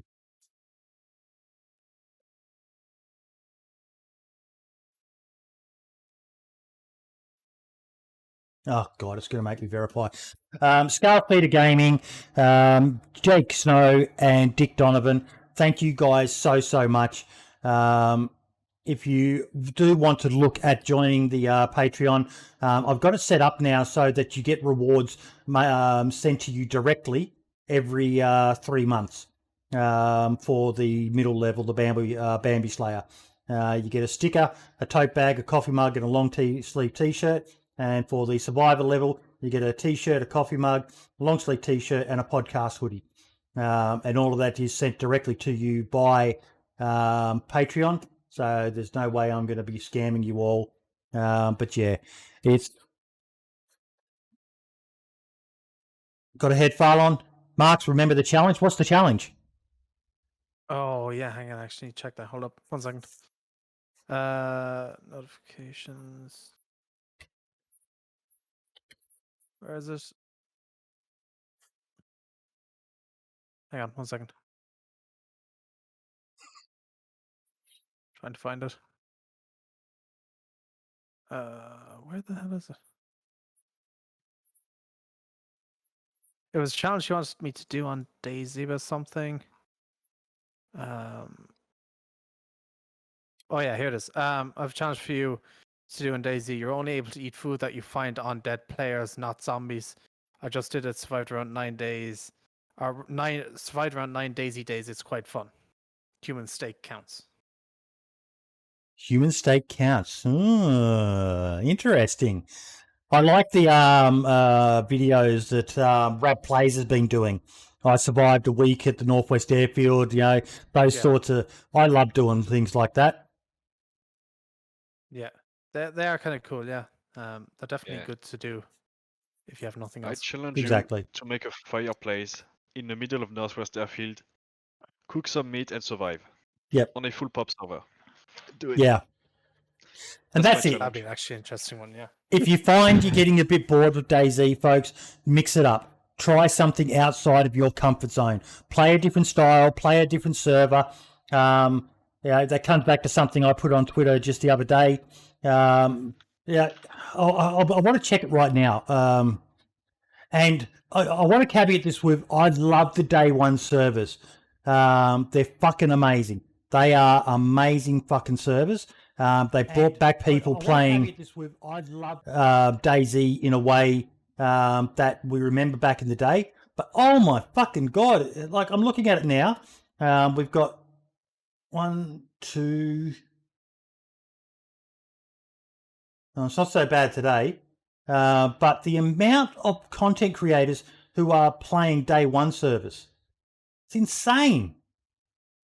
It seems to be like it's the guaranteed way to make it on Twitch, Marks. Yeah, it seems like a lot of people are playing it. Seem to be having fun on it as well. So yeah, fair play to them, I mean, I guess it's because like there's no bases, so like there's so many interactions, right? Yep. Probably. And it's a small map as well. I mean, on the Malskade at least. Yeah. It does cram people in there, and it's a great way of making more interactions. My next Scum stream will probably be Wednesday next week, unless I can get on earlier. I've got to have a think about my streaming days, guys. Just the missus works from home now, and the young fella doesn't have his license because he's a slack bastard.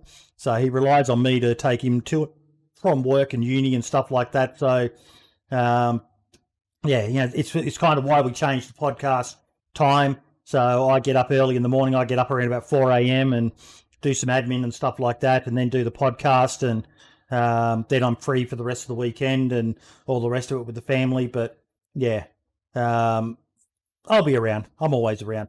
By the way, it's actually how many years have I been doing this shit for now? It was my anniversary yesterday for my first ever Twitch stream.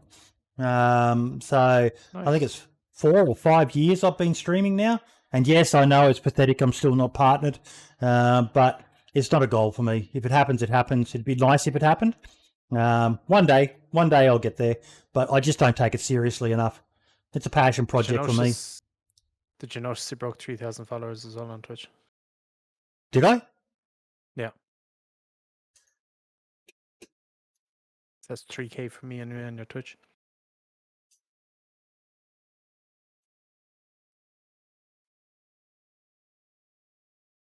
And I'm 1,500 on Twitch, but oh wow, 3,000 followers on. I wasn't being like sarcastic or anything. I genuinely liked it.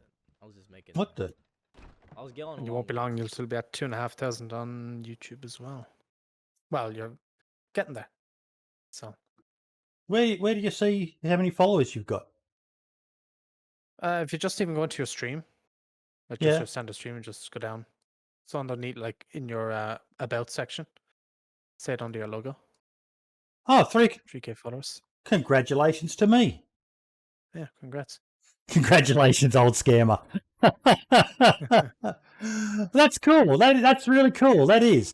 If you don't have to toe the ideals of what everyone else is out there. If you're prepared to grind it, not everyone's prepared to wait 5 years like me, but just be yourself and like Uncle Ray says, be yourself, do your own thing, forge your own path.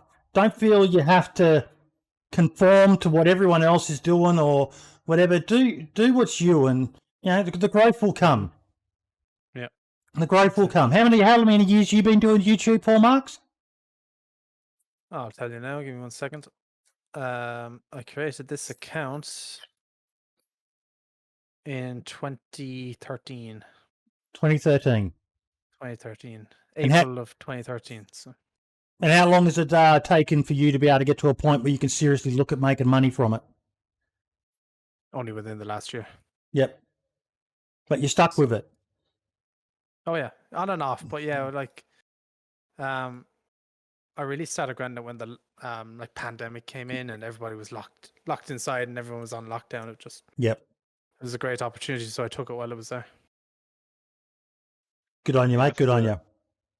The secret of YouTube is consistency. So you always have to put content. So yeah, there's some little tips you can do.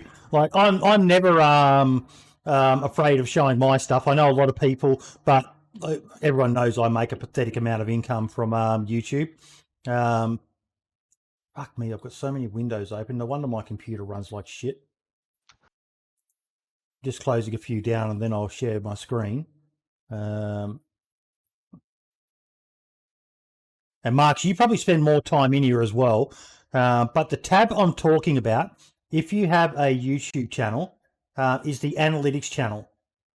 Mm-hmm. If you're serious about growing, you need to spend some time looking in here.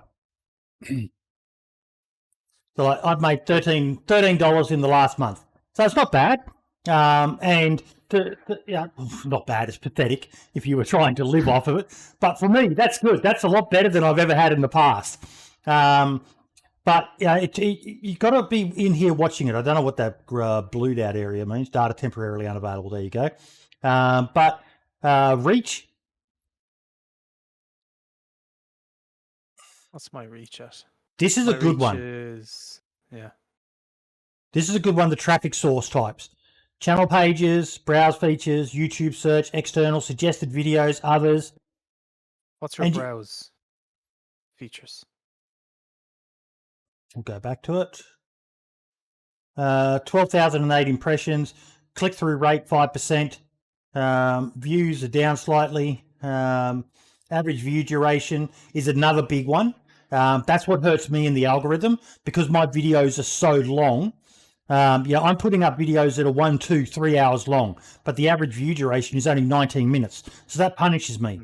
Whereas, what's your average view duration, Marks? I actually don't know. Where did you see that? I've just gone to, I clicked on the traffic source, see more. Oh, yeah. Okay. Let me see.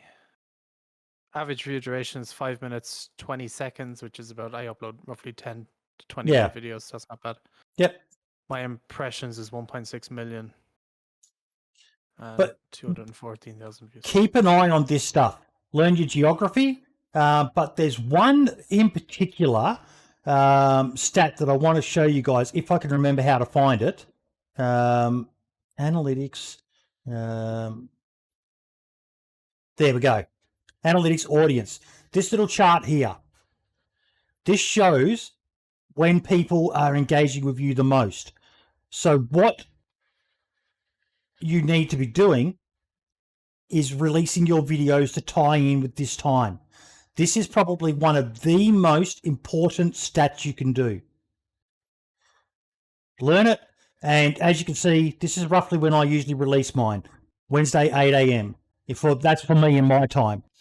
So with my audience being around the world, releasing my videos around that ensures the best possible view. That said, as I've shown you guys, I don't get a lot of views on my videos, published videos. 274, 277, 215, 359. But that for me, I don't care. The people who are watching it are watching it and enjoying it. Now, how many views did you get on your highlight, Marks? Give me 1 second now. I'll tell you. On the highlight, this week's highlight video, it was 4,000. On the last one, it was 9. Yep. Oh no, 4,000, 7,000, 6,000. Yeah, they're in the thousands. The spotlight on Milo is still getting so much attention. But yeah. But it's a great little thing. Make sure, and you can actually download this as an app on your phone or tablet as well, so you can check this stuff while you're out and about. It's a great way to stay in touch with your channel if you're trying to make it, folks. YouTube Studio is a good app, a very, very good app.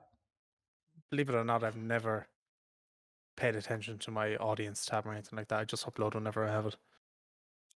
To have a look at it, mate. It'll help. But yeah, it's cool to see it all there. Yeah. Okay, folks, that's enough of how to become a successful YouTuber from a guy who's not a successful YouTuber. So take my opinion with a grain of fucking salt for what it's worth.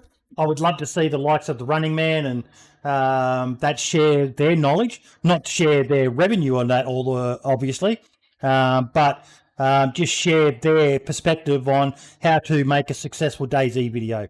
And little things you can do to improve your chances of kicking the algorithm's ass, because it's a complicated beast, isn't it, Marks? It is. Yeah, it's complicated, but it also takes a lot of luck to get onto that YouTube. It does, and as much as I make fun of you for it, Marks, clickbait helps, doesn't it? Oh yeah, 100%. If you don't clickbait, you won't get anywhere. Simple as, really. Sukan, it was lovely to have you in here, and everyone else in chat. Please hang around. DOJ, love you, mate. You know I'm a huge fan of you, buddy. Love you too, man. How can people hit you up if they want some custom map work done, buddy? On Discord, I guess. It's I'll post my and I think it's 0672. I think that's this one. Yep. Plus, this is his Twitter link, folks. So you can hit him up on Twitter as well. The guy's brilliant. One of, if not the best in the game. Foxy saying, I love DOJ more. He made me plant trees. Now I do loads of map work. Oh, man. These damn trees. The bane of Summit's existence. Guys, thank you so much for joining me once again. As I've been saying, I haven't been playing a lot of DayZ lately, but I still love it. I still follow it. I do play it from time to time, but there's just, unfortunately for me, the biggest thing going against me is there's no real server in Australia that tickles my fancy for that really hardcore style that I want to be able to play in DayZ, because we're such a small community here. But there's still plenty of good servers out there, and I have been dabbling in them as well. So, yeah. All the best, everyone. We will see you next week. And next week's guests, hopefully we can get Bestius back. But we have War Dog and Caffeina. So War Dog's coming on to talk about his exciting Locks mod and his future with DayZ. And we've got Caffeina as well coming on to talk about, their stuff. All the best, everyone. We'll see you in the next podcast. Bye, Marks. Bye, DOJ. See you later. Bye. And ciao for now.